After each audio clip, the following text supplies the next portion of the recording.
ਪਹਿਲਾਂ ਮਹੰਤ ਲੈਂਦਾ ਸੀ ਵਧਾਈ, ਫਿਰ ਭੇਸ ਬਦਲ ਕੇ ਉਸੇ ਘਰ ਕਰਦਾ ਸੀ ਲੁੱਟ ਮਾਰ। ਜੋ ਤੁਸੀਂ CCTV ਫੁਟੇਜ ਦੇਖ ਰਹੇ ਹੋ, ਇਹ ਬਹਿਰਾਮਪੁਰ ਬੇਟ ਦੀ ਆ, ਜੋ ਪਿਛਲੇ ਐਤਵਾਰ ਦੀ ਆ, ਜਿਸ ਵਿੱਚ 3 ਨੌਜਵਾਨਾਂ ਵੱਲੋਂ ਇੱਕ ਘਰ ਵਿੱਚ ਲੁੱਟਮਾਰ ਦੀ ਘਟਨਾ ਨੂੰ ਅੰਜਾਮ ਦਿੱਤਾ ਗਿਆ ਆ। ਜੋ ਮਾਛੀਵਾੜਾ ਪੁਲਿਸ ਦੇ ਅੜਿੱਕੇ ਆ ਗਏ ਆ, ਉਹਨਾਂ ਤੋਂ ਜਾਣਕਾਰੀ ਪ੍ਰਾਪਤ ਹੋਈ ਹੈ ਕਿ ਇਹ ਜੋ ਨੌਜਵਾਨ ਸੀ, ਇਹਨਾਂ ਵਿੱਚ ਇੱਕ ਰੇਨੂ ਮਹੰਤ ਆ, ਜੋ ਬਹਿਲੋਲਪੁਰ ਦਾ ਰਹਿਣ ਵਾਲਾ ਆ।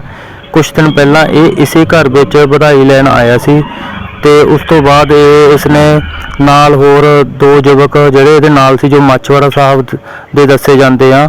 4-5 ਮਹੀਨੇ ਪਹਿਲਾਂ ਇਹਨਾਂ ਨੇ ਸਮਰਾਲਾ ਦੇ SMO ਡਾਕਟਰ ਤਰਕਜੋਤ ਨੂੰ ਘੇਰਨ ਦੀ ਵੀ ਕੋਸ਼ਿਸ਼ ਕੀਤੀ ਸੀ, ਜਿਸ ਦਾ ਵੀ ਪਰਚਾ ਇਹਨਾਂ ਤੇ ਦਰਜ ਹੈ। ਇਹ ਰੇਨੂ ਮਹੰਤ ਜਿਹੜਾ ਜਵਾਨਤ ਤੇ ਆਇਆ